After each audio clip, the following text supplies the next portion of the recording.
Senhor. Nós oramos, nós te agradecemos. Se você concorda, diga amém. Amém, queridos. Mais uma vez eu quero ler com você Gênesis, mas agora o capítulo número 38. Gênesis capítulo 38, quero compartilhar algo com você, que tenho certeza que vai abençoá-lo, vai dar direção para a sua vida, vai alinhar o seu coração, e talvez vai tirar o engano que muitas vezes vem sobre a nossa mente. Todos nós estamos sujeitos a algum tipo de engano. O diabo, ele trabalha com sedução. O apóstolo Paulo disse: olha, tome muito cuidado, para que da mesma forma que a serpente enganou Eva, ela não engane vocês, ela não engane o pensamento de vocês. Então hoje, nós estávamos de manhã conversando com esses irmãos, são 11 pessoas, 7 batizandos e mais 4 que estão se juntando aos batizandos para se tornar membros da igreja. E a gente estava compartilhando de como é importante você fazer parte de uma igreja, como é importante você pertencer a um lugar, da mesma forma que você tem uma família natural, tem um sobrenome, tem uma casa, e você volta para sua casa todos os dias, se você trabalha, ou se você vai a um mercado, a algum lugar, ou se você viaja, você quer voltar para sua casa, voltar para os seus, porque você pertence àquele lugar é o seu lugar.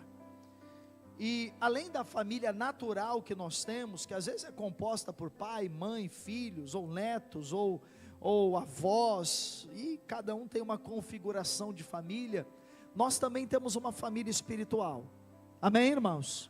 E a família espiritual é a nossa igreja, a igreja é a nossa família espiritual, e é tão importante que você se sinta parte dessa família, que você pertença a essa família. Como o culto ele é muito formal, e às vezes a gente não consegue se conectar às pessoas, então nós temos as células, e ali nas células nós procuramos viver e aprender a viver como família, porque às vezes você tem uma família, mas a sua família não é uma família funcional, é uma família disfuncional. Tem pessoas que têm uma família, mas é cada um no cômodo da sua casa, é cada um comendo um horário, não senta à mesa, ninguém conversa, é como se dentro da casa houvesse várias famílias. E quando a gente chega na igreja, Deus quer nos ensinar como é no céu, e no céu não é cada um por si, no céu é um corpo, onde cada um de nós é membro deste corpo. Então quando nós chegamos à igreja, principalmente uma igreja como a Manaim, nós vamos ser ensinados, treinados, disciplinados a entender o que é uma família.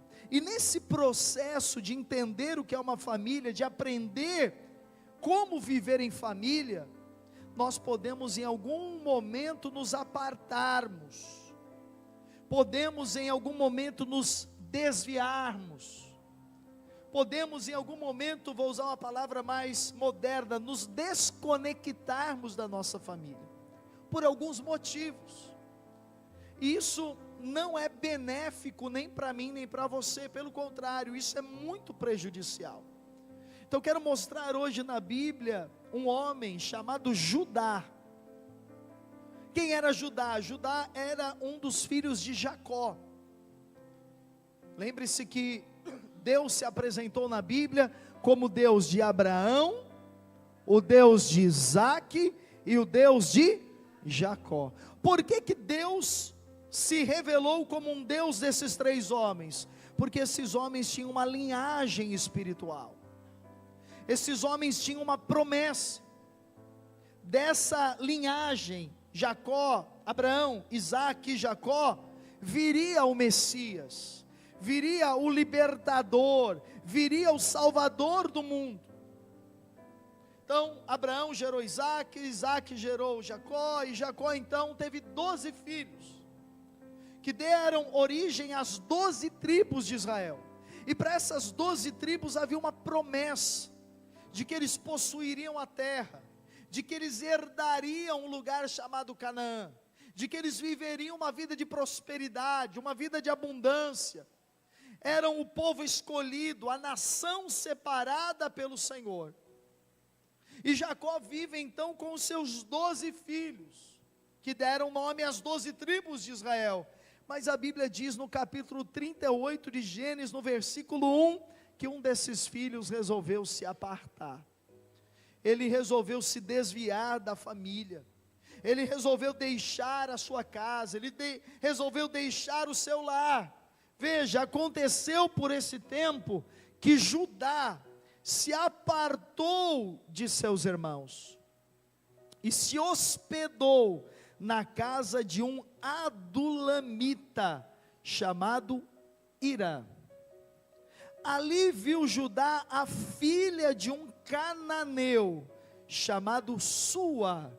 Ele a tomou por mulher e a possuiu. Então a palavra de hoje, irmãos, ela tem como objetivo mostrar para você quais são os perigos de nós nos afastarmos da comunhão da igreja. Quais são os perigos de nós nos afastarmos da comunhão dos irmãos, deixarmos a nossa congregação, deixarmos a nossa família espiritual. É o que acontece com Judá, quando ele se aparta da sua família, ele vai para uma terra distante, e ele começa a se relacionar e se envolver com pessoas que não temiam a Deus, com pessoas que não conheciam ao Senhor. Ele vai casar com uma mulher ímpia, não é uma mulher de Deus, não é uma mulher da sua família, não é uma mulher da sua convivência. Lembre-se que quando Abraão foi escolher, porque naquela época funcionava assim, quando Abraão foi escolher uma esposa a Isaque, escolheu da sua parentela. Quando Jacó foi escolher esposa para os seus filhos, quando Isaque foi escolher esposa para Jacó, escolheu da sua parentela. Por quê? Para que o legado espiritual, para que a bênção espiritual, para que a graça e o favor de Deus continuassem sobre ele. Judá apartou-se. Eram 12 filhos, um casal, e Judá então resolve se apartar da família que Deus tinha para ele. Hoje nós vemos um fenômeno que há muitos anos atrás não existia. E se você é um crente antigo, você sabe do que eu estou lhe dizendo. É um fenômeno chamado de desigrejar. O que é esse fenômeno? São pessoas que elas conheceram a Jesus, são pessoas que elas entregaram a sua vida a Jesus, elas batizaram nas águas, elas tiveram uma experiência com Deus, mas por algum motivo elas resolvem não participar mais da igreja, ou não participar de uma maneira ativa. Então elas decidem ter a igreja apenas como um local distante, onde elas vão de vez em quando, talvez uma vez por mês, algumas uma vez a cada 2, 3 meses, ou quando elas dizem ter necessidade, ou quando elas sentem falta. E algumas então, ainda mais do que isso, decidiram que não mais precisam de igreja. Então elas dizem: eu sou crente na minha casa, eu oro na minha casa, eu assisto os vídeos no YouTube, eu assisto as mensagens, eu faço as orações com o pregador pelas redes sociais. Mas entenda que isso não vai trazer benefícios para você, isso vai ser extremamente prejudicial. Quando a Bíblia diz que Judá apartou-se, versículo 1 por favor, quando diz que Judá apartou-se de seus irmãos, essa palavra apartar-se para nós na língua portuguesa é separar, né? Então separei de alguém, estou apartado de alguém. Mas você sabe que a Bíblia não foi escrita na língua portuguesa, a Bíblia foi escrita no hebraico, e no hebraico essa palavra tem um outro significado. Quando a Bíblia diz que Judá apartou-se, a Bíblia está dizendo que Judá, ele desceu, Judá, ele caminhou para baixo. Então sair da sua família espiritual, que eram seus irmãos e os seus pais, fez com que houvesse um declínio na sua vida. Ele não estava apenas se distanciando da sua família, mas ele também estava se distanciando da promessa, da aliança que Deus tinha com ele. Ele não sabia, mas Judá daria origem, na genealogia de Jesus aparece Judá. Por isso que um dos nomes de Jesus é Leão da tribo de Judá. Não é leão da tribo de Manassés, não é leão da tribo de Efraim, não é leão da tribo de Benjamim, é leão da tribo de Judá. Então Judá precisava estar no lugar certo, Judá precisava estar com as pessoas certas, Judá não podia estar apartado do seu povo, da sua gente. Digamos que aquele povo era a sua igreja, aquele povo era a sua congregação, aquele povo eram os irmãos dele, e ele não podia se apartar. Por quê? Porque a promessa de ele estar na genealogia de Jesus não se cumpriria, não aconteceria. Então veja, todas as vezes que nós nos apartamos da família espiritual, vai ter um declínio. Você não vai ver ninguém plenamente feliz, ninguém plenamente realizado, você não vai ver ninguém cumprindo completamente o propósito de Deus, na sua totalidade, fora da comunhão da igreja do Senhor. Para ser igreja, nós precisamos estar juntos. O nome igreja, no grego é eclésia, e eclésia significa uma reunião, significa uma assembleia. Você pode dizer que você é filho de Deus, você pode dizer que você é o templo do Espírito Santo, você pode dizer que você é um membro do corpo de Cristo, mas você não pode dizer que sozinho você é igreja, porque para ser igreja nós precisamos fazer parte de um corpo, de um povo. Então quando eu conversava hoje de manhã com esses irmãos, eu dizia para ele, olha para eles, a decisão importantíssima que vocês estão tomando, de fazer parte de uma igreja, mas não se afastem, não se apartam da igreja, permaneçam firmes, porque é através da igreja que o legado, a promessa e a bênção espiritual vai se cumprir na vida de vocês. Amém, queridos? Mas o que faz com que alguém se afaste da igreja? Porque pode ser que você conheça alguém que era tão firme na igreja, às vezes você conhece alguém que era tão ativo, tão presente, alguém que às vezes cantava, pregava, liderava. Às vezes você conhece alguém da sua família que estava na igreja, hoje não está mais. Por que será que as pessoas acabam por se afastar da igreja do Senhor? Eu quero mostrar dois motivos, como um alerta. Essa é uma palavra de alerta para o meu coração e para o seu coração. Você recebe isso em nome de Jesus? Amém. Talvez você fale, não pastor, eu estou firme no caminho do Senhor. Hoje nós temos visitantes, talvez você é de outra igreja, e glória a Deus, fique firme lá na sua igreja. Mas talvez você diga, não, mas eu estou bem, estou firme no caminho do Senhor, estou firme na igreja. Mas acredite em mim, vão vir situações para que você se afaste. E você precisa enxergar essas situações com maturidade, com sabedoria, com discernimento, como uma pessoa adulta espiritualmente, para saber, olha, eu preciso saber como lidar com isso, para que eu não me aparte, para que eu não me desvie da igreja que Deus me colocou, do lugar onde Deus me plantou, porque sempre há consequências. Depois nós vamos mostrar as consequências, mas a primeira questão que faz com que pessoas se afastem da igreja é a culpa e a condenação. A Bíblia começa dizendo assim: aconteceu por esse tempo. Que tempo é esse? Quem está comigo aqui, diga amém. Preciso da sua atenção, para você entender. Que tempo era esse? Capítulo 37, eu não vou ler com você, depois você pode ler. Ele vai dizer que tempo era. Foi o tempo que os irmãos de Judá, juntamente com ele, resolveram por ciúmes vender José. Conhece a história de José? José do Egito se tornou governador. Lembra que os irmãos tinham inveja de José, porque parece que o pai gostava mais dele do que dos outros? E o que que os irmãos resolveram fazer? Matar José, não foi vender, foi matar. Judá ficou preocupado e disse: puxa, nós vamos matar, vamos ser assassino. Então Judá deu uma ideia, porque embora Judá não fosse o filho mais velho, ele era o quarto filho dos 12, ele tinha uma ascendência sobre os outros, ele tinha uma liderança sobre os outros irmãos. Então o que que Judá fez? Ele dá uma ideia, ele diz: ao invés de a gente matar, vamos vender José.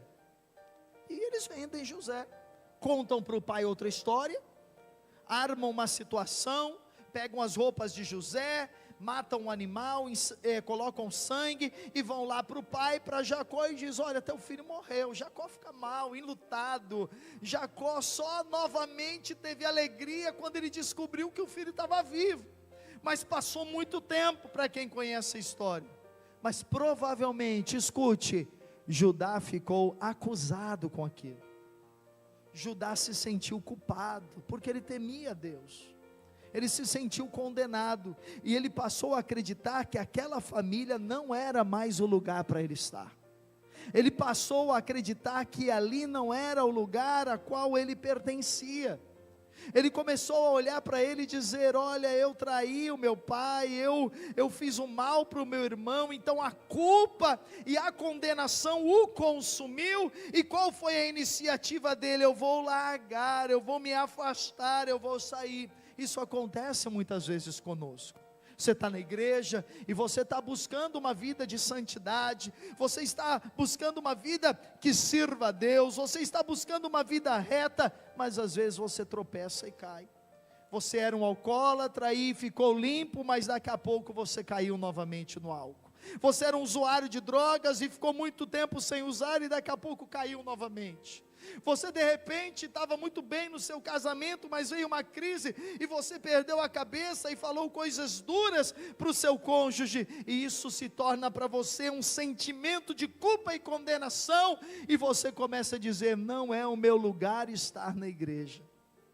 É importante que você compreenda que a igreja é um lugar de pecadores que estão sendo transformados. A igreja não é um lugar de pessoas perfeitas. A igreja não é um lugar de pessoas que não erram.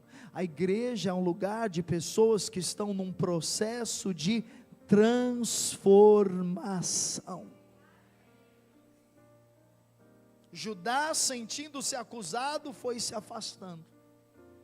Como acontece com muitas pessoas que, ao invés de buscarem nesses momentos ajuda, a oração dos seus pastores, a oração dos seus líderes, ao invés de buscarem restauração na igreja, quando elas se sentem culpadas ou acusadas, elas vão se afastando aos poucos, sentindo-se indignas, e essa crise vai se aprofundando, e fazendo o que? Atenção, que esta pessoa busque alianças erradas, porque Judá foi parar no meio dos cananeus. Sabe quem eram os cananeus? Era um povo que servia a outros deuses. Os cananeus adoravam a tudo. Qualquer pedaço de pau, de pedra, era um deus para eles. Eles serviam a outros deuses. E Judá foi parar lá. E pior ainda, Judá foi escolher uma mulher que não servia a Deus, que não conhecia a Deus, e casou com ela. Então tudo isso foi consequência de um espírito de condenação que veio sobre ele. A segunda causa, queridos, que faz com que as pessoas se afastem é a justiça própria, ou a hipocrisia. O que é essa palavra, justiça própria?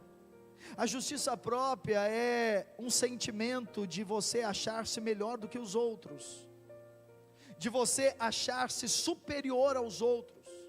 A justiça própria, ela sempre vem acompanhada de uma certa hipocrisia.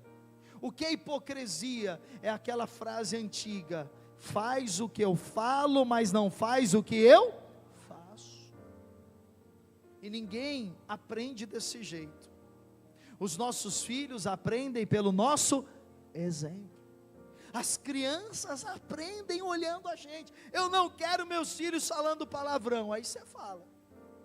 Eu não quero meus filhos gritando. Aí você grita. Eu não quero meus filhos desrespeitando pessoas mais velhas. Aí você desrespeita. Aí eu quero meus filhos compromissados com a igreja. Mas aí você não tem compromisso. Aí eu quero meus filhos estudando. Mas aí você não se dedica. Entende? Isso é hipocrisia. E Deus condena, Jesus condena a hipocrisia. A hipocrisia é usar uma máscara de superioridade. Normalmente as pessoas hipócritas, elas se sentem orgulhosas. E a paciência delas é muito pequena com o erro de outras pessoas. Isso aconteceu, preste atenção, com Judá. E eu vou ler o texto agora aqui para que você entenda isso. Versículo número 12. Antes disso, Judá permanece lá na terra em que ele está. Judá conhece uma mulher chamada Sua, e ele casa com ela. Você vê como é que é o problema de alguém que se desvia da casa de Deus. Judá, ele tem 3 filhos, 2 filhos dele morrem, e a Bíblia diz que os filhos dele, depois você pode ler todo o capítulo 38, está escrito lá, acredite no que eu estou dizendo, que eu não tenho tempo para ler, mas lá no capítulo 38, diz que os filhos de Judá eram homens perversos, eles não serviam a Deus, e por isso Deus os matou, Deus tirou a vida deles, porque eles eram homens rebeldes, desobedientes a Deus. E por que isto aconteceu? Simplesmente porque Judá se apartou dos seus irmãos. É muito importante, escute, querido irmão, a sua decisão em servir a Deus, a sua decisão em congregar uma igreja, não é um benefício só para você, é um benefício para todas as suas gerações. Você não sabe o bem que você está fazendo, porque através da sua fé, seus filhos, seus netos e às vezes os seus bisnetos, eles vão conhecer o Senhor e vão permanecer firme no caminho do Senhor. De repente eles nem vão saber que tiveram um avô, um bisavô, um pai que temeu a Deus, mas esse é o legado espiritual, essa é a bênção hereditária que está sobre a sua casa, quando você teme a Deus, serve a Deus e permanece no caminho do Senhor. Mas quando você se desvia, quando você se afasta, se aparta dos irmãos, ou por causa da condenação, não busca restaurar, não busca ajuda da igreja para orar por você, e se desvia, isso traz muitos malefícios para os seus filhos, que às vezes se tornam pessoas que não querem Deus, que não querem servir a Deus, que não querem a igreja, que não querem a palavra de Deus, que não querem servir a Jesus. Então a sua fé, ela é transmitida, a sua fé é transferida para os seus filhos. A salvação, ela é individual. Os seus filhos terão que tomar a decisão, seus netos, de servir a Jesus ou não. É individual, mas você pode transmitir fé a alguém. Timóteo era um servo de Deus, era um discípulo de Paulo, e sabe o que Paulo disse para Timóteo? Timóteo, eu vi que a sua fé foi transferida pela sua avó. Então ele recebeu a fé da sua avó. Isso nós chamamos de legado espiritual. Então não se aparte do propósito, não se aparte da sua igreja, não se aparte da sua família espiritual. Versículo 12, diz assim, aí eu vou contar a história.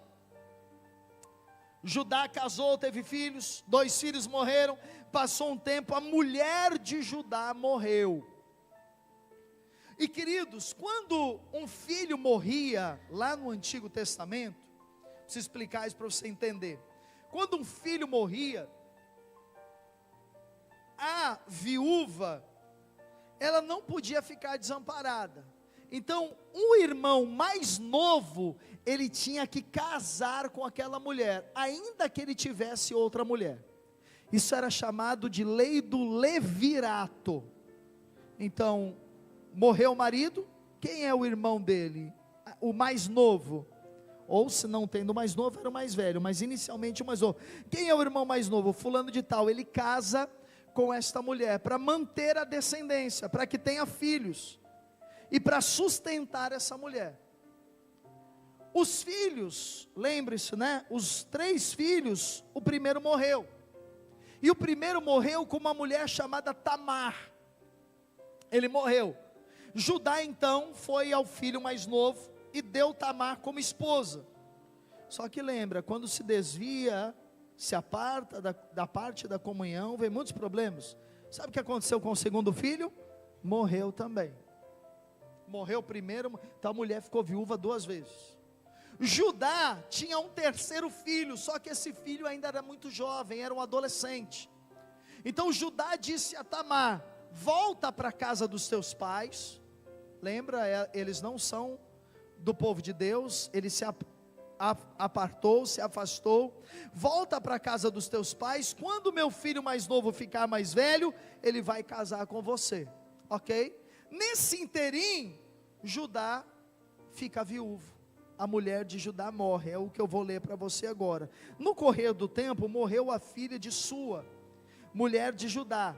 E consolado Judá, subiu aos tosqueadores de suas ovelhas em Tímina, ele e seu amigo Ira, o adulamita, e o comunicaram a Tamar. Então o teu sogro está chegando aí, teu sogro está viúvo, ele está chegando aí. Tamar está esperando o filho mais novo para casar com ela. O que Tamar resolveu fazer? Vamos ler aqui. E o comunicaram a Tamar: eis que o teu sogro sobe a Tímina para tosquear as ovelhas.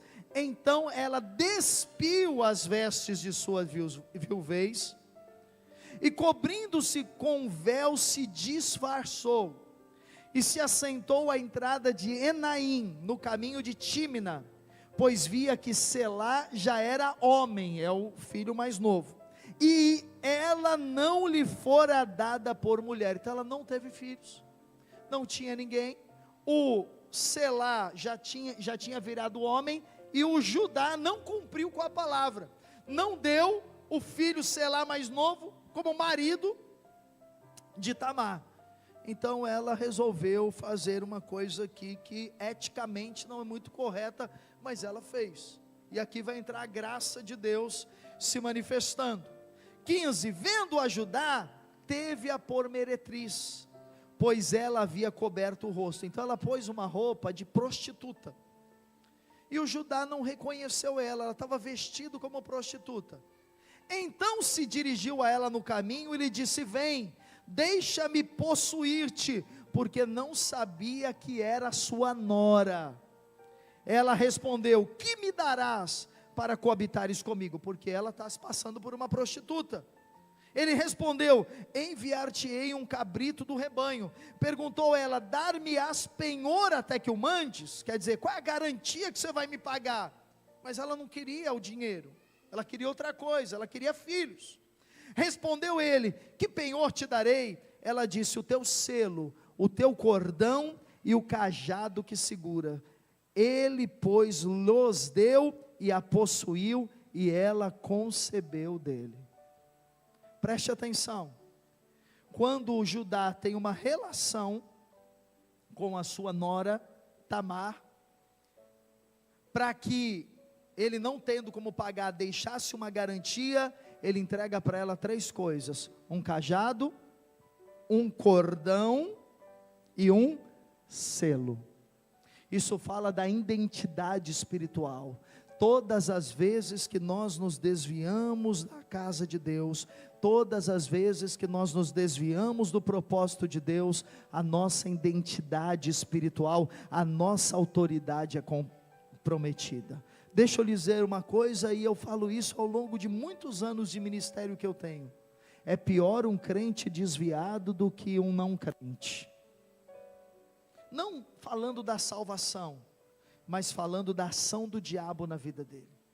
Como o diabo atua quando um crente se desvia, como o diabo atua para roubar o propósito, roubar o chamado.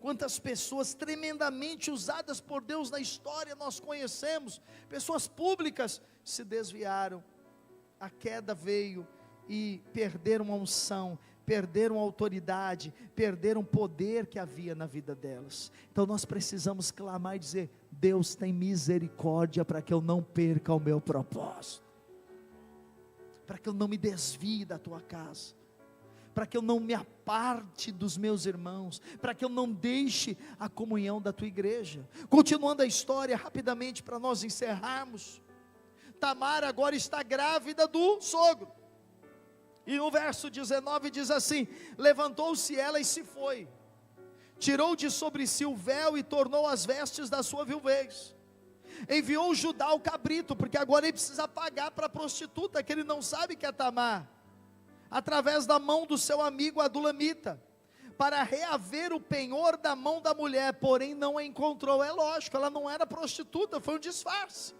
Procurou, não encontrou. Perguntou aos homens daquele lugar: onde está a prostituta cultual que se achava junto ao caminho de Enaim? Responderam: aqui não esteve meretriz nenhuma. Tendo voltado a Judá, disse: não a encontrei. E também os homens do lugar me disseram: aqui não esteve prostituta cultual nenhuma. Respondeu Judá: que ela o guarde para si, para que não nos tornemos em opróbrio. Mandei-lhe com efeito o cabrito, todavia não a achaste. Passado 3 meses, quantos meses? Foi dito a Judá: Tamar, tua nora, adulterou, pois está o quê? Grávida de quem? Dele, mas ele não sabe.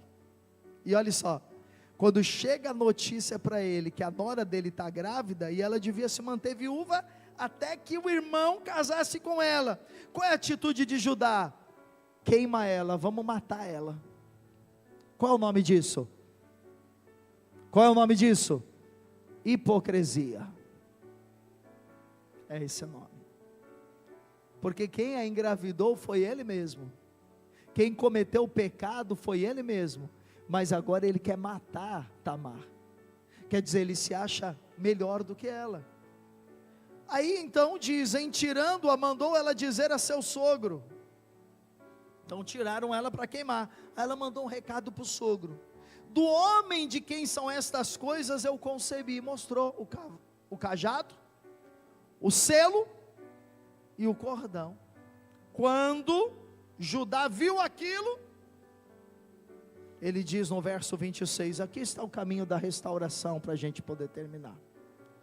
Reconheceu-os Judá e disse: mais justa é ela do que eu, porque não dei a Selá meu filho, e nunca mais a possuiu. O que acontece com Judá agora? Um processo de Deus restaurá-lo novamente. Embora ele houvesse pecado, errado, e a sua nora também, se você for ler a história, Deus vai restaurar Judá, e Deus vai restaurar Tamar, mas sabe por quê? Porque Judá reconhece que ele não é melhor do que as outras pessoas. Isso nós chamamos de humildade. A humildade é a atitude de você reconhecer que os outros são melhores do que você mesmo.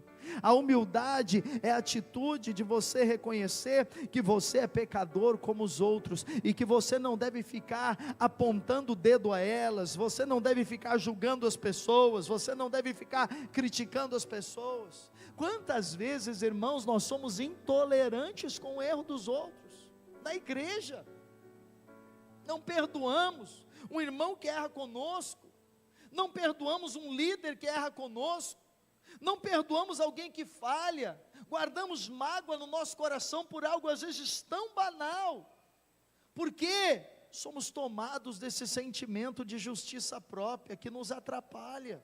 Se nós formos humildes e olharmos para a pessoa, agimos como o Senhor Jesus Cristo, que veio para servir e não ser servido, nós jamais vamos nos apartar do propósito que Deus tem para nós. Então seja humilde, aceite as falhas das pessoas, perdoe-as. Falei: olha, sei, você errou, vou te perdoar, porque eu também estou disposto a perdoar. Então primeiro Judá é tomado dessa atitude impulsiva, mata, queima, tem que ter justiça, tem que ter vingança. Ela jamais poderia ter feito isso, mas quando ele vê que ele foi o agente causador daquela gravidez, então ele cai em si e diz: eu sou injusto, ela que é uma mulher justa. E isso faz com que o caminho da restauração comece. Você entende o que eu estou dizendo? Isso serve para o teu casamento, irmão.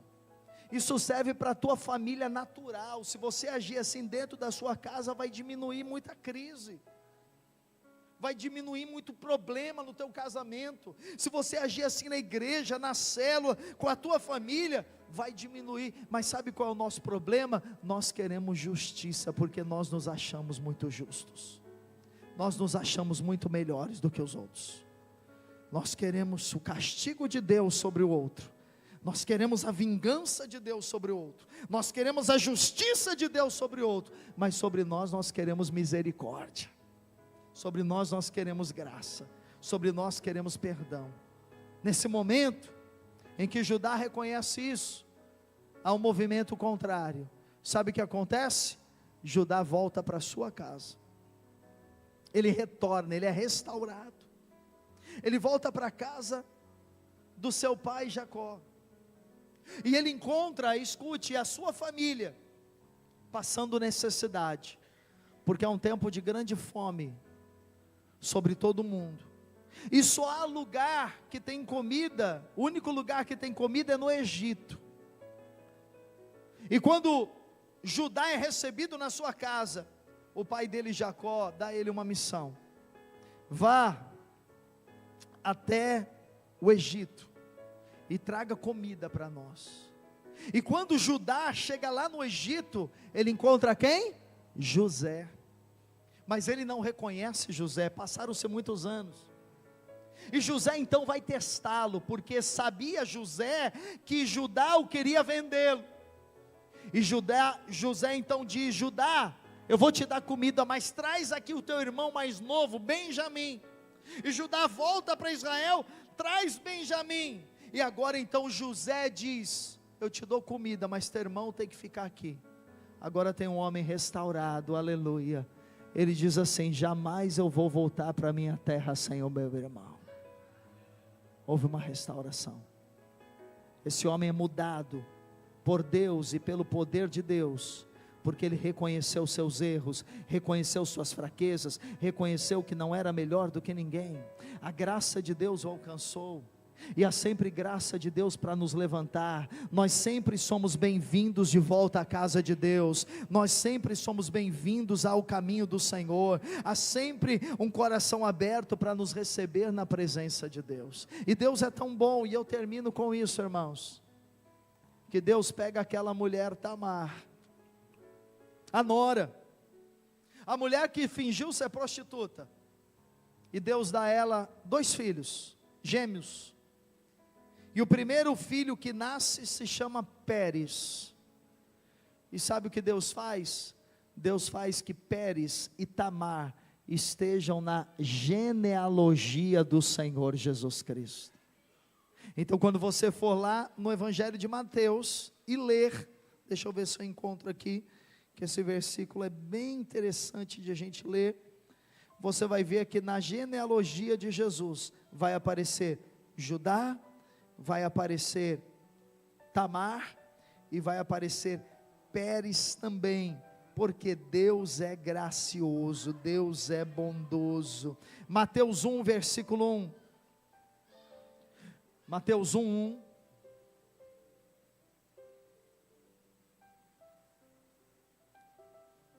Conseguimos colocar? Livro da genealogia de Jesus Cristo, filho de Davi, filho de Abraão. Abraão gerou a Isaac, Isaac a Jacó, Jacó a quem? Judá. Eram 12, mas Deus escolheu Judá para ser parte da genealogia de Jesus. Jacó a Judá e a seus irmãos. Judá gerou de Tamar a Pérez.